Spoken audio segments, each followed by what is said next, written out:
let's now cover reduction of order. There are two main methods to use reduction of order for differential equations. First of all, what is reduction of order? Well, when we want to solve second order homogeneous differential equations, this is a very useful method to get a solution. For reduction of order problems, we are usually given a y1 function. The solution, one of the solutions are and will be provided to you. So you will have a y1. And what reduction of order is all about is that we have a theorem that says we are focusing on building the fundamental functions of y2. So we will say that y2 is going to be equal to v sub t. V is a function of t times y1. Okay? And when we use this method, we are able to get very nice results. And then once we have a function of differential equation in terms of v prime v of t, we will reduce the order of that differential equation to first order differential equation, and we will be able to solve that differential equation and loop back all the way to backwards and get what y2 is, which is a little bit worky method. We need to do a lot of work to compile y2. So because we need to do a lot of work, very good mathematicians have derived this formula where you use y1 and get y2. Basically, y2 is going to be equal to y1 integral of e to the minus integral p of x dx divided by y1 squared. And this integral is actually coming from this method we're going to cover. In this lecture, since the formula is a lot more easier and handy, we're going to be using this formula to solve these problems. However, I also want to share you how the method works. So, as I said before, our method builds on using y1. So we assign y2 to be equal to v of t. Okay, this is a function of t times y1.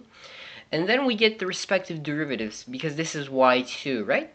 So what we want to do is, let's say we have a differential equation, and it could be y double prime plus, I don't know, 2y prime plus y equal to 0. Okay, this is a very classic differential equation.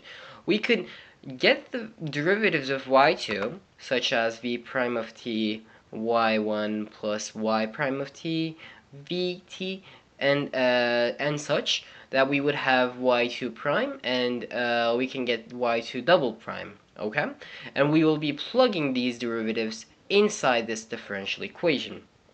Now, once we do that, we will have functions. Since y1 is a given function to you, it will be a function of x or t. In this case, it will be t. We will be able to have a differential equation in terms of v of t. Okay, and then we're gonna get that differential equation to standard form. And then once we have this differential equation, and this will be in standard form, so we wouldn't have a here. Once we have that, what we want to do is we will reduce the order to assign w equal to v prime, and then we will have a first order differential equation. In this case, it will be like w prime plus bw, and we wouldn't have this term. Obviously, this c of v would not exist, so we will have a differential equation looking like this, and it will be equal to some kind of function q of t. Okay, once we get this form, this differential equation is a very easy one because it's a first order differential equation. You will either use integrating factor or separable to solve this differential equation. You will solve for w, and then since w is equal to v prime, you will integrate w. So integral of w will give you v in terms of dt. Okay, and then you have your v. Once you have your v, you can go ahead and use this v to solve for y2. So you already know what y1 is because it's given to you, and v times y1 will give you y2, and this will eventually give you your solution. As you can notice, it's very complicated and very tedious work, However, this formula works just the same way. So unless you're required to use the method, I would advise you just to use the formula. Now let's work on this practice problem. This differential equation is t squared y double prime minus 4ty prime plus 6y equals to 0. We are given this solution and we are asked to use reduction of order to solve this differential equation. Well, since we're going to use the method, let's just write the formula down. Y2 is going to be y1 integral of e to the minus integral of p of t dt divided by y1 squared, and this will be dt. Okay, all right, and we are given y1. I mean, guys, basically you can use other methods to solve this differential equation without using reduction of order, but if the question is asking you to use reduction of order, you should use reduction of order to get credit. So let's first of all put this in standard form. Y double prime, I will divide everything by t squared minus 4t divided by t squared, y prime plus y over t squared, y equal to 0. Nice. Now that we have this differential equation in the right form, I'm just going to simplify this. 4 over t y prime plus 6 over t squared, y equal to 0. Now this p of t is obviously the function of t in front of y prime, since we covered that previously. So y2 will be equal to y1, which is t squared, which is given to us, t squared integral of e to the minus integral, and our p of t function will be negative 4 over t. So I will have this negative 4 over t dt. Okay, this negative and this negative will make it positive.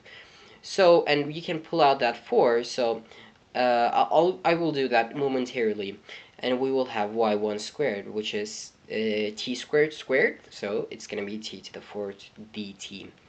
Okay, that's really nice. Guys, do not try to cancel these out, okay? This is a very important mistake many students make. This is an integral, guys. You cannot play with these. You need to integrate to do algebra. You cannot just jump right there.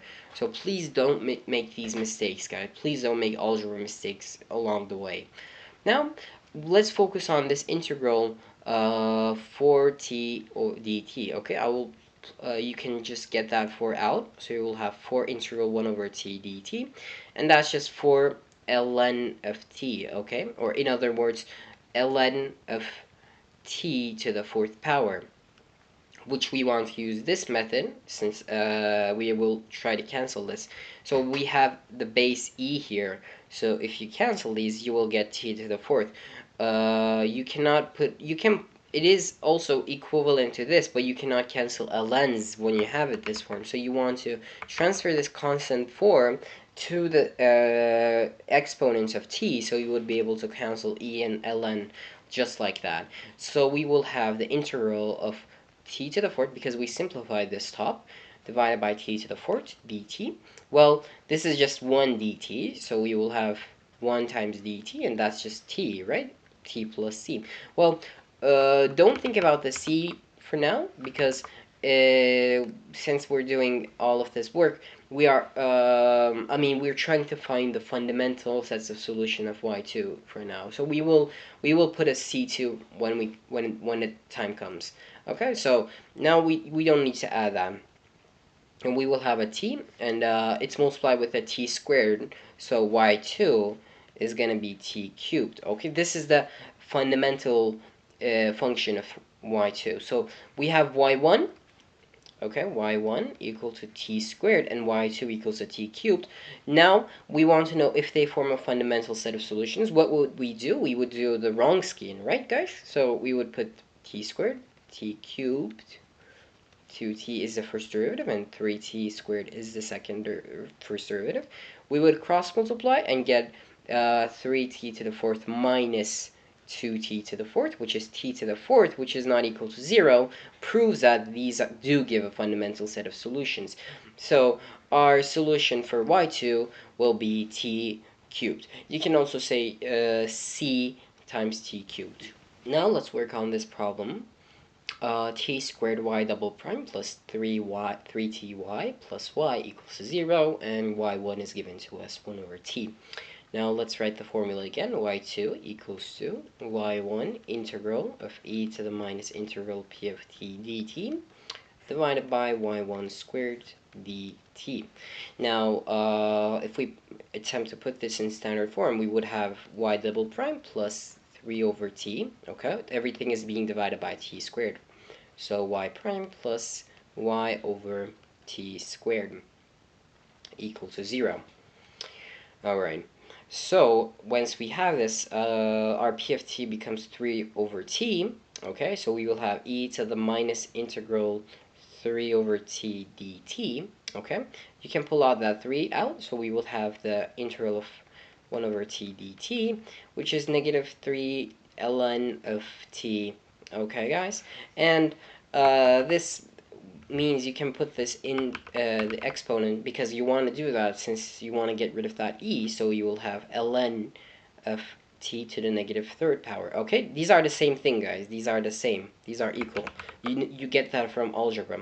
So we can put that into that integral, so we would have e to the ln of t to the negative third power. Cancel these out, and we would have t to the negative third power. Okay, so our top portion of the integral will give us, the numerator is going to be t to the negative 3. So y2 is going to be equal to, and y1 was 1 over t, so let's just add that to, integral of t to the negative third power divided by 1 over t all squared. Okay, so 1 over t squared.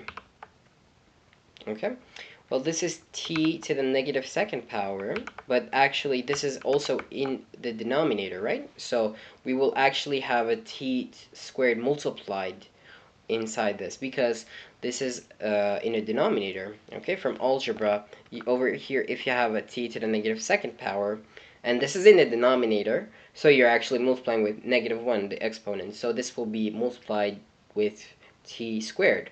So this is also equal to t to the negative first power dt. Okay, t to the negative first dt. Well, t to the negative first dt, this integral is 1 over t, and integrating will give you negative 1 over t squared, right? You will use u sub, and you will get negative 1 over t squared. And you multiply that with 1 over t to get y, and you will have negative 1 over t cubed equal to your second solution.